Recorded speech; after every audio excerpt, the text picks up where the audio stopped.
You know, and that's what the Shaolin, all the Shaolin, and that's what I got from the Shaolin movies. You know, I'm not talking about these movies now where they shoot them up. I'm talking about the old Shaolin flicks. Right. What I got from them was, there's a storyline of righteousness in them.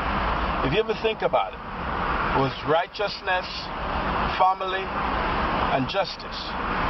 You know, where the man would go out and do the impossible, like Shaolin Temple and all these different movies, and good win over evil. You know, it wasn't evil just getting away with stuff forever. And it's always a guy who don't know anything about anything, but he was willing to commit himself and actually subject himself to surmountable odds, but overcome it. You know, and that's what the martial art taught me over the years, especially in those movies. That's what I learned. It's like, if you really commit yourself, you can actually succeed at the impossible. And even if you don't succeed, at least you were willing to commit yourself to it. And other people might come along and take over and succeed at what you fail at doing. That's what Buddha Dharma, look at Buddha Dharma. He walked from India to China, right? Buddha Dharma walked, for me, Buddha Dharma is a perfect example of a shackle hand.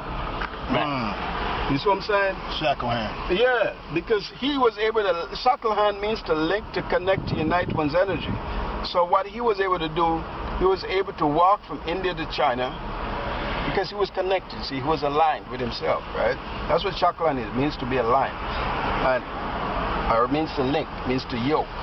All right? It's a yoga of it's a natural yoga of the mind in relationship to the body. Okay? Linking one's mind, body, and spirit. That's it. For me, that's the highest level of the chakra, when one can be linked and aligned properly. Right? Then you're no longer shackling, you're linked. You know, you're connected.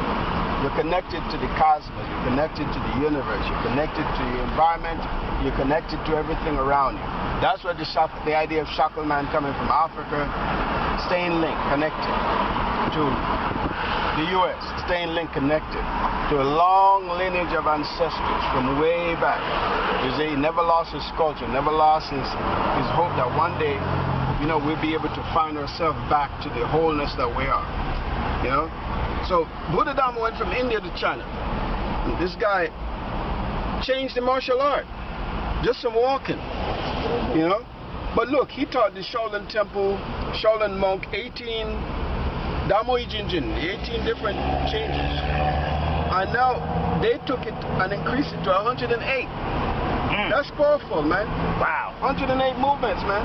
And so now, even though he didn't see that 108, you know, we're talking about 1,000 years later, 1,200 years later, or 1,400 years later, we see the benefit of what Shaolin did. They were able to chronicle the art and save it. That's what Shaolin is known for doing, saving the art and making it available, you know, to the public. You see, they were custodian of this great skill. You see, that is now available to everybody, you know. And now you got the movies. That's why I like the movies, because in the movies, in all the movies, interwoven in all of that is that true story. Is there something unique about the story that no other storyline can match?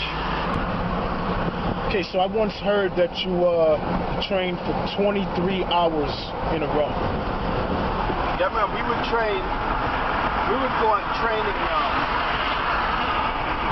retreat. We'd literally train all day long, you know, non-stop. VITA was famous for that. You know, I remember VITA doing I remember passing VITA going to work, and it was in a marble stance, and I came back, he was still in the same stance, telling me, well, you know, Bakari, I got a couple more hours to go.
VITA was good at that, you know.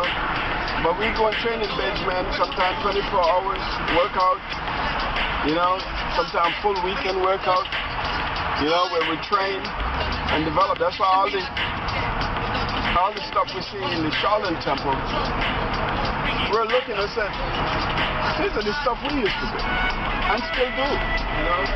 I remember VITA fasting for a whole year, just in juice. Wow. You know, in Jamaica. You know, I hold the ball 2 or 3 hours at a time. I did that for 20 years. I just standing meditation. That's my specialty. And I hold the ball for hours on it. So, you know, now you look at it and you see all these people coming along. Well, I remember when I used to do standing meditation. And nobody would do it at the time, right? Qigong and all that stuff. Wuchi Tai Chi, they call it now, whatever. You know? And it's just something that recently become a big thing, you know? Qigong and all these styles, when I was doing them, no one heard of them. No one knew about them. You know? Because first of all, the Chinese would not get that information out. That's what a lot of people don't know. Unless you knew someone in the lineage of that art, you would not learn it. You know? Right. And so we were lucky enough to find a master, a grandmaster, you know, who was willing to share some of the information, you know, a good portion of the information with us. And I think at the time too, you know, the information channels were opening up. And because we were diligent, you know, we got a lot of information that people would naturally get. But because we were hard workers, I know I train hard, I work hard, and because of that reason, I feel I was rewarded for it. You know, rewarded in the sense that I got other information that wasn't privy to other people. But also I think I was rewarded because I gained the experience and the knowledge that go along with, you know, dedicating oneself. There's no mystery to it. I think the only mystery is really hard work and dedication. If you're willing to work hard and dedicate yourself, you can accomplish any goal. I mean, say we built the pyramids, you know. You know, the Chinese built the Great Wall.